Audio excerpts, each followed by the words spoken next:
Welcome to another Octo video. Today we're really chuffed to have James King in from Tavistock Private Client, Managing Director, who he tells me, and I have known him for a number of years, but not 30, but he's celebrating 30 years in the business. So welcome, James. Thank you, Lee. Yes, 30 years of from T-Boy through to, not much more than T-Boy really, to be fair, but 30 years of a very different change in markets and the world that we live in. Yeah, so about the same time in as me, really, and it's kind of, we remember dial-up quotes. Yeah. I used to do them. Even better. I did the mortgage desk, I did the quotes. At that time it was contracting out, so just basically putting policy documents in people's envelopes and send them off to people, faxes, all sorts of stuff that you don't even think about these days. Wow, yeah, so and then all the way through to managing partner, wasn't it?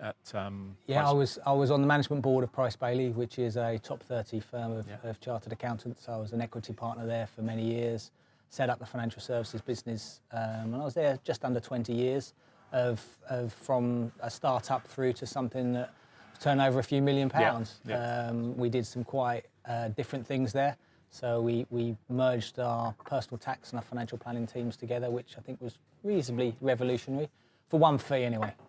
For one fee, a single fee, wow. I think that was the difference. You know, there's been many firms of accountants have had financial planning, they've had tax, but for us it was about actually trying to find the client and say, what do they want? And the client was looking for that trusted advice piece. Yeah. So they came along and we had a tax manager, we had a financial planning manager, we looked after their money from a discretionary basis because we had changed permissions.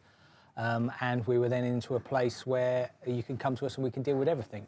We needed a lawyer, we could bring them in, but we had tax people, we had financial planning people, so why don't you just merge the two together and provide one service? And it always feels like they should work much closer. I know we had Jeremy Woodley in, Chief Executive of the Fry Group the other day, and he said the same. They've got tax in-house. It just makes it that much more joined up. Yeah, and I think it's a key really when you're dealing with high net worth individuals. You're dealing with people that maybe have made lots of money from other industries, but actually they're not completely financially sophisticated. What they're looking for is trust. Yeah. And if your accountants and your financial planners and your lawyers and whoever else is needed can all talk to each other, it's not rocket science, is it? It's not really that difficult. But nobody's really got to grips with it in our industry in the 30 years that I've been doing it, sadly. Well, we're probably old enough to remember when lots of accountants had a couple of IFAs or a couple of advisors in office. Yeah. And they used to sit there doing nothing all day because the partners just forgot they were there and didn't refer to them. So I think you maybe have cracked it pretty well. Yeah, I think for the time we were there, what we became was an integral part of the business. Yeah. So where we were at the beginning was obviously Price Bailey knew that he needed to do something, but he didn't quite sure what it was about. I'd come from what was Mackintosh Hudson Chartered Accountants previously, so I knew a bit about the accountancy world. So for me to come across and then set the business up, they knew I'd worked in that field before. But it was very much the early stages were explaining to people what I did and how you can benefit their clients. The fact that you can make some money from it as well was almost the secondary point. It was about giving advice. And I think even in those days, which was 20 years ago, Price Bailey in particular realised that just doing tax returns, just doing audit, a medium-sized firm of chartered accountants as they were, they needed to be able to do something different. Broaden out. And we became a key part of the practice. So you do an audit, and we'd then go and talk to the directors of that company, and we'd look after their personal affairs. Or we might do the auto-enrolment side of things, or group personal pension in those days. So the client could come to us for pretty much as a business as everything. So fast forward now, Managing Director of Tavistock. Seems incredibly successful to me. Certainly from the outside looking in, you seem to be going great guns. What's the business model there? How does it differ to previous, or is it just a development of? Yeah, when we were approached by the CEO of the Tavistock Group, which is a chap called Brian Raven, I think the appeal to him was that we had high net worth clients. Our background was coming from the accountancy world. So what he was looking for was really more of the same. So the aim was to try and take what we already had and grow it. Now that's quite difficult in our market because there's certain clients we want to take on, certain clients we don't, certain advisors we want to take on, and certain advisors we don't. I think also our model has, up to today anyway, has been high quality advisors on an employed basis. So one of the difficulties of being at Price Bailey was that we made good money, but to go to the next level, they'd have had to spend a lot more money. Yeah, yeah. The reason that Brian and the team at Tavistock took us on was to say, actually, we love your model, we know what you do, you fill a space within the group that we don't have, so we want more of that. Yeah. And here's some marketing we can help you with. So it was, it's a financial services business. Yeah. So the marketing team are geared up for that. Let's find ways of developing and taking on more people to grow and expand the service that you've done for many years. So the service proposition that we have hasn't changed hugely. It's just we've got more people. Yeah, sure. Okay. And the aim is to continue to do that. More resource. Yeah. And I think, to be honest, with the model, the way it seems to work these days is, and I've sold it to the board, is that it's a 3-year process. Yeah. Year one, you're taking a new advisor on. Even if they've got some clients to bring with them, you're still waiting a long time before that really comes to fruition. So but year one, you're going to lose money on people. You're paying these recruitment agents quite a lot of money. I use some good people, don't get me wrong, but they charge quite a lot of money. And then you've obviously got the time in understanding where you are. So you're going to lose money in year one. Yeah. My view is you lose money in year one, year two, break even, maybe slightly starting to win. Year three, hopefully that's when you're into a strong position, you're starting to make money. Okay. And now that's a different model to the rest of the Tavistock group.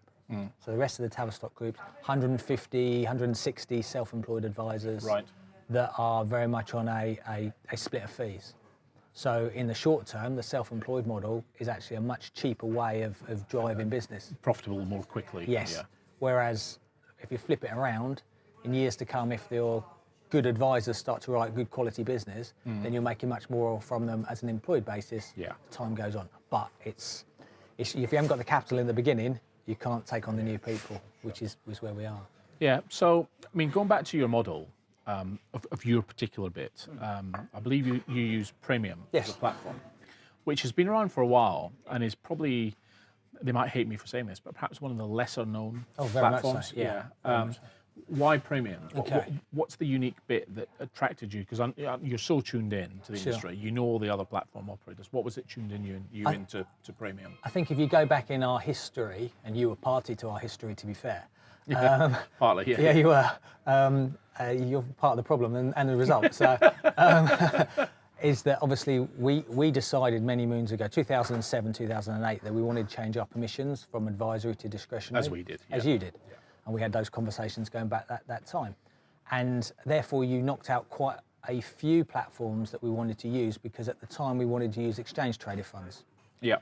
We had conversations with various people, and at that particular time we partnered with UBS in the same way as you did. Now, the concept for us with UBS and using their systems and their platform was we wanted to use their shiny toys. Yeah. We, like you, were competing with some of the private banks, but they had FX, they had deposits, they had lending, they had lending things, portfolios. Yeah, things that we couldn't necessarily do. We had the accountancy side and the tax side, but we didn't have those parts. So the aim was to gear up with UBS, use their platform. They would help us with marketing and help us change our permissions. The concept was great. Then the world collapsed in 2008. And as you know, UBS closed that part of the offering, shall we the say. offering, yes, I was trying to think of the right words, down, and left us all in a position where we had to go and find new friends to play with. And quickly. I was then in a place where we'd set up our models using 65 to 70% ETFs and 30% active managers. It was a sort of a hybrid role. But that meant at that particular time, the Scandias, the Fidelities, co-funds, we couldn't use them, because all those mainstream markets, you couldn't buy ETFs then. I mean, it sounds a bit strange now, but it didn't exist, did it? No. You couldn't do it. So you're left with sort of 3 or 4 main platform providers. And then I started to look at things, and you start to look at the charging structures. And because we were buying ETFs rather than buying funds, there were dealing costs on this stuff, and you start to play it out. And if you rebalance 3-4 times a year, sometimes we might well have done, some of these places became really expensive. Yeah, and you were losing the benefit of the ETF cheapness because of the dealing and trading Completely costs. right, yeah. And our model at the time was to try to, asset allocation is asset allocation, and largely people can play around with it, but to fit with a risk profile, everybody will be there or thereabouts. So the key for us at the time was try to buy the building blocks as cheaply as we possibly could, but add in an active play where we couldn't buy the ETFs or index funds. To be fair. So we were in this position where, okay, who do we use? And I started talking to a few of the providers, got down to 2 or 3, and I came across a chap called John Martin, who was at the time was working at Premium, and he says, well, we've done this stuff in Australia quite a lot. And what I liked about Premium was that they were, if you asked them to do something, they'd do it for you. You know, I've come from a very short period of time with a massive global bank where everything had to go through it with various different guises to get anything done, to a firm that was fairly nimble, could do certain things, was quite niche. Yeah. And they'd been marketing their SMA accounts, which were nobody understood. I mean, the problem with Premium at the time was nobody understood their marketing. I think that was my problem. I think it was. And you know, in hindsight, I think they look back and they did things maybe they would have done things differently, put it that way. But we just built up a bit of a rapport, and I met several people at Premium. Their charging structure was very competitive compared to others, and what they said they could do with discretionary managers and what we could do fitted really well. Now we had a lot of issues as time went on. Just teething problems, them doing things that were in a way we didn't expect them to do it. But all through it, we had some big meetings where we said, actually, this isn't working, and they put it right. And to me, our industry, you know, we've lost a bit of that. You know, you go back 20, 30 years, okay, the charging structures for stuff was horrendous and people didn't get great value, but we got good service. Yeah, but I guess maybe because there was a fair amount of overstaffing. Completely right. There were more people doing less, which sounds harsh, but you see so many people now that are flat out all day long. Yeah. I agree with that, and I think there was a lot of fat in the contracts, wasn't there? There was, and I guess there was also a lot of what actually you would think would make it less efficient. There was a lot of manual work. So if you got somebody that was diligent, who did pick up the phone, you weren't trying to deal with it online, which you get stuck in a loop sometimes. The computer says no kind of thing. Yeah. I just go back to my Friends Provident days when I first started there, and you I was on the desk for the basically broker support. So you'd have an advisor ring up, and in those days we were doing endowments and, as I said, contracted out policies and a few back-to-backs and various other different things. You know, well, in hindsight, you look back and go, how did that really happen? But at the time... Well, interest rates were higher, weren't they? Very much so. You know, I ran the mortgage desk then, and I did a fixed rate at 13% for 12 months with the Leamington Spa Building Society. I remember it well. Well, you're talking to somebody at a mortgage of 15%, so yeah, I know. You know, in those days. But in that office at Friends Provident, we were in Bedford, there were probably 35 people, but they knew every pension contract. Yeah. They knew the ins and outs of everything. You know, I didn't. You know, to me, level term assurance was the number 5, and I put it in my computer. Yeah. Named Gladys, believe it or not. It was called Gladys all those years ago. Okay. Yeah. And obviously I learned as time went on, but the people around you really understood stuff. So when somebody rang up, you could give them a proper answer. I think the difficulty in our industry is that the knowledge maybe has gone a little bit. I'd say contracts are a lot more simplified. Yeah. You know, a new pension today is fairly simple. The older stuff is still difficult. But there's enough dinosaurs out there that still remember it, so we keep it going. Yeah, very much so. Yeah. Good. So, in terms of where you're going, are you working an advisor and paraplanner model? Is it just advisors doing everything? No. I've been a fundamental believer that actually people should do what they're good at. Yeah, me too. Yeah. You know, but it takes a bit of time sometimes. It comes back to the sort of chicken and egg, really. You take on a brand new advisor who, as I've said, is quite expensive, and then you need to support them. And the aim ultimately is to get the advisor into a bit of a pyramid. So the advisor sits at the top. Yeah. You've got admin or maybe 2 admin support.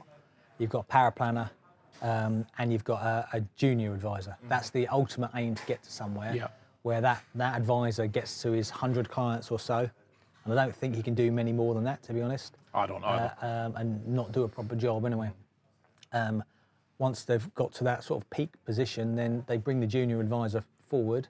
They work together. That junior advisor starts to take on some clients, and you move it forward. And that's, to me, that's the way. Yeah. But that's a long-term game.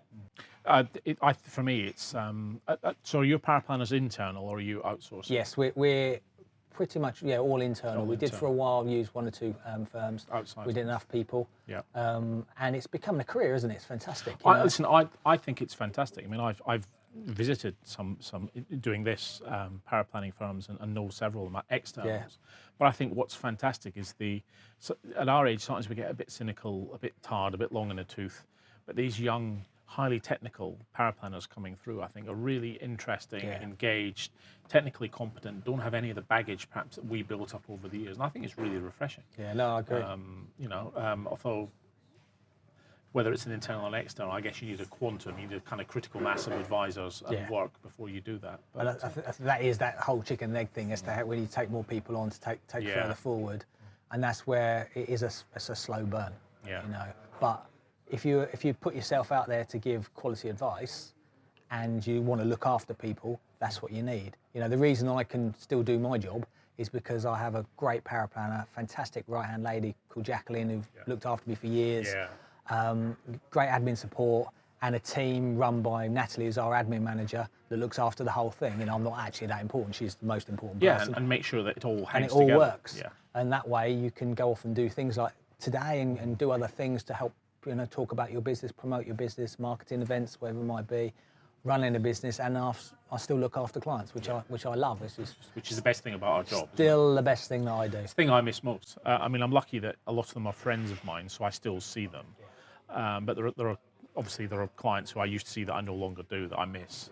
Absolutely. Without doubt, the best thing you can possibly do, and I would have been the same as you, people you've dealt with for a long, long time, and you go and see them and you have conversations about all sorts of stuff that's nothing to do with pensions or investments. No, you end up at the weddings and the funerals, Completely sadly. right, And, a few of those recent times. But it is about actually helping them through their lives. And for me, a lot of the time is actually getting people to spend their money. Because they're sitting there and actually thinking, will I have enough? And you do a cash flow for somebody and say, well, actually, look, you're still going to be left with X, and that's age 100, and that's carry on spending as you are now. Yeah, and there's also that phenomenon of I've got to leave something to the children. Yeah. The children are wealthier than they are. Yeah. It's an interesting time. Well, I think that's an interesting point, because I think people's thought processes are maybe starting to change. Yeah. So from my perspective, if you speak to somebody and maybe they're sort of their late 60s, early 70s and older, that thought process is stereotypical, is correct. People will want to make sure that there's as much money left for their beneficiaries and into the detriment of themselves.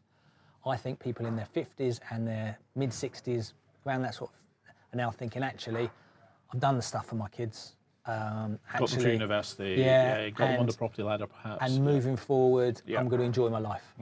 And because they might need more money moving forward, because they're going to live longer in theory. But secondly, just their outlook is different. And I actually think there's new stuff that might come into the market. I think equity release will become a big player. I think it's going to be huge. Yeah.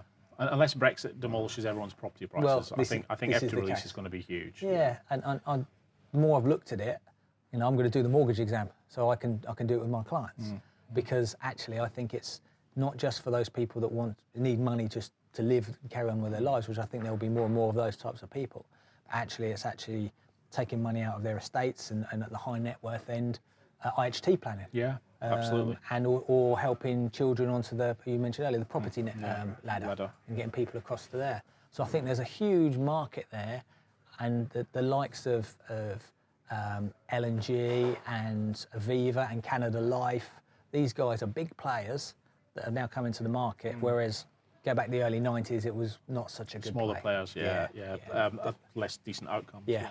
Well, I guess, talking personally with no kids, why wouldn't I do equity release further down the line? Just strip that down. I'm doing it, and I've got kids. Yeah. So I enjoy my holidays too much, Lee. No, exactly. So, I can tell that from your Facebook. Yeah. So, just looking forward at the moment, what are the kind of main headwinds you're finding? A lot of people are talking about PI as being one of the big ones. One is finding decent new recruits to come through. What are your particular headwinds? I think the recruitment piece is very interesting. We've slightly changed tact over the last 6 months, with a view that yes, we will take quality new advisors on when they come about, but we're also maybe having conversations with people to buy businesses. And I think, I saw a big survey recently that was Average age of the IFA was 56. Everybody bands different figures around, but I go to lots of conferences and I'm still just underneath that, so that's okay for me. And about a year and a half under, or yeah, just over a year under. I was waiting for you just. I knew it was close. But these people are saying, actually, I've gone through so much. I've gone through the whole RDR thing, and now we're into MiFID. I'm 56, 57. I want to carry on for a couple more years, but I want to be in a position where actually my clients are looked after moving forward. So I have had conversations with 2 or 3 different organisations, small firms that are actually saying, maybe we could come across to you. We put a deal in place where we sort of buy part of their business now and buy some in future. And there's a managed transition of client servicing. Yeah. So their clients feel comfortable with the new people dealing with them, because it's not right. You come in today and go out tomorrow. It's not a cliff edge. Yeah. And from our point of view, it means we build good business, and the continuity should be there. Yeah. I think that's maybe a slightly different way of increasing our numbers, I suppose. The regulation thing is never going to go away. No, cost of doing business. It is, and you've always got the conflict between the FCA and FOS, and they are 2 different angles. I feel largely, putting this on tape, I feel largely comfortable with the FCA. It's probably a silly thing to say, but I feel that there are a set of rules that you stick to, and it's fine. The Ombudsman, sometimes I think it depends on who you get and who you're talking to as to what the outcome will be, and I feel less certain with how that ends up on that side, having conversations with lots of different people. But we are obviously pushed with MiFID, and that's made some big changes to our business and our industry. And there's constantly something going through. And somebody said to me, why would you go into financial planning with all this stuff and all this regulation and all these things going on? Because you can make good money, don't get me wrong, but actually if you're a financial planner dealing with people, then dealing with people over the long term, it's incredibly rewarding. Yeah. So how many places can you can get to meet so many great people, make money, and feel like you've done good? Over such a diverse... Completely. Yeah, every client's different, different circumstances, different age, different occupation. Yeah. And there's not many places that you can do that, which is why it's a great industry to be in and why I'm still doing it. Yeah, and that's the bit I miss, I suppose. Yeah, definitely. A lot being talked at the moment about cost versus value, advisor fees, platform fees, whether you soak up platform fees, whether you explicitly charge them to clients, whether you take a different charging model. You got anything you want to touch on there while we're here? I think everything is being pushed down. There's no doubt about it. I go back to the active versus passive thing many moons ago. I didn't really. Charges obviously are important. I think one of the key issues for me going back many moons was you wanted to. If you're going to buy a fund manager, they need to make decisions. Yeah. And if they get it wrong, they get it wrong. If they get it right, great. But you're buying into that philosophy. That intellect. Yeah, my issue going back many moons was they really were just tracker funds. And then you were paying a lot of money for a tracker. And there was so much of that. And I think our industry is starting to wake up a little bit to that, and things are starting to change. And everybody's got to give value these days. Yeah, whether it's be me, be it you, be it the fund managers, and they've got to do things in a different way. And so there's pressure definitely on the active fund management world, and various people will come in, the likes of Vanguard and others will start to really push into that. And have already. And exactly, and it will continue. I think the platform space. Platform space is a bit of a strange one because there is pressure. There's no doubt about it. We put pressure on our own platforms as you get bigger. Yeah, we always did. Yeah, because as you get bigger, there should be something coming back if you've helped those people get there, and that helps our clients.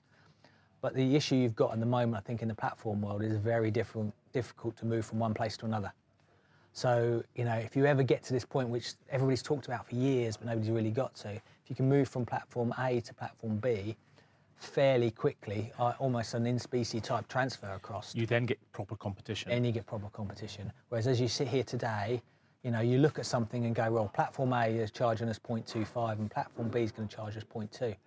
But wow, that's a hell of a lot of effort to move from one place to another. Well, we know that post the private bank episode. Very much having put all our good clients on to take them off is a huge amount of work. And to be fair to UBS at the time, they actually were trying to help us move the money. So it's not in a place where you're trying to move from someone that doesn't want you to go. Yeah. So which is the other dynamic. Which is the other dynamic of trying to move stuff around. So I think from a platform perspective, it's very, very difficult to get people to move from one place to another until you've got the regulatory side or somebody comes along and says, look, this is how you can do it.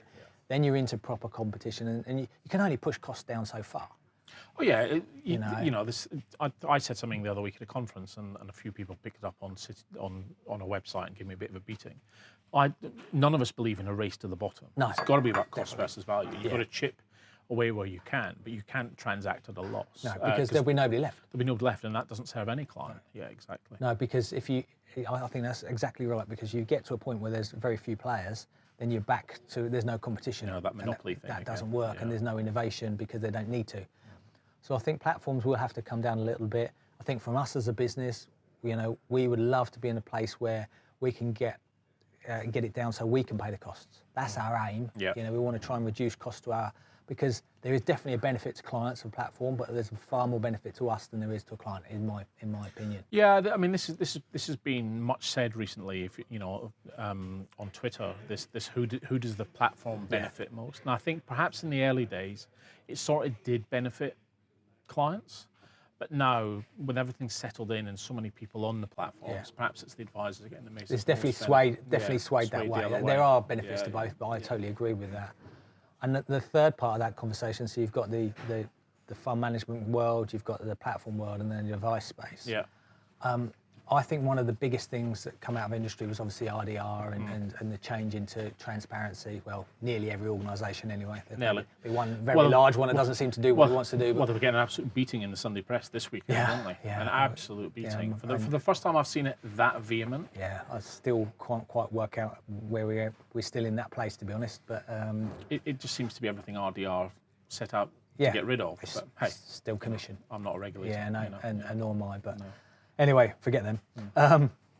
But you are in a place where I think RDO was a great step forward in the sense that what it did was enable people to actually have some understanding of what their charges are. Yeah. MiFID has taken it to another level if people are doing it properly. We've always shown the cost of our platform and fund management. We certainly did. So we've always spelled that out.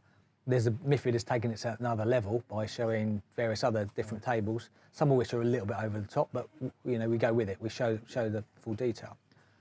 But I think the key thing for the client is to know what they're being charged. So there are people out there that will say, well, it must only be a flat fee. There are people out there who will say it's only a percentage. Yeah. The key for me is I don't actually think it makes any difference. I come from a world of the accountancy world, where I was, as you know, a partner in a firm for a long time. So accountancy world have fixed fees, they have percentages. But the client knows what they're doing. Corporate finance nearly always work on a percentage basis, of a deal basis. If you're doing a tax return, it'll be a fixed fee. Audits are somewhere in between, and every time cost. There's lots of different ways. The key thing is, does the client understand what they're paying? And I think one of the things MiFID has enabled that to happen. If you're charging on a percentage basis, every quarter, every 6 months, every year, whatever different people are showing through, you can see in pounds and pence what's been taken out. So that client can have a conversation with you, say, well, you've been taking £3,000 from me. That's fine. Or it's not fine, and you can have those conversations. Yeah. And I think, and even me, who's been dealing with people a long time, and we've been transparent as can possibly be, I've had a few of those clients with people. Yeah. Because they can suddenly go, okay, we are quite ramming it down people's throats. Open discussions. Completely, and I don't have a problem with that because it comes back to the whole value piece. So I guess it's probably just about time to wrap up. 30 years in. Yeah. What advice would you give yourself 30 years ago, knowing what you know today? Oh, I think invest in equities. Invest in equities, invest in property. And stay in, because if you look back, that's what's always happened. I think putting a charging structure in earlier. If we could go back in my time machine and put in a recurring revenue stream much earlier. Building instability. Building it, and I think that's where it's a real positive for where we are today, for that stability, compared to you go back to 30 years where it was just basically flogging products. Hand to mouth. There's such a massive difference. So I think I'd have a completely different business model to where it was 30 years ago. But fundamentally, it's still a people business. We have all this technology and all these amazing things. We're sitting here doing some incredible stuff. What you guys do is fantastic. Thank you. But none of that obviously existed. We didn't know, we didn't have mobile phones hardly then. So but it's still a people business. Yeah. And it will always be a people business, and technology can take over certain parts of it. But the way we work with individuals and talking to them, explaining things, that's why we have such a great industry. Stays as the core. There and me. James, thank you very much. Pleasure. Cheers. Thanks for joining us once again on another Octo video. We look forward to seeing you on the next one.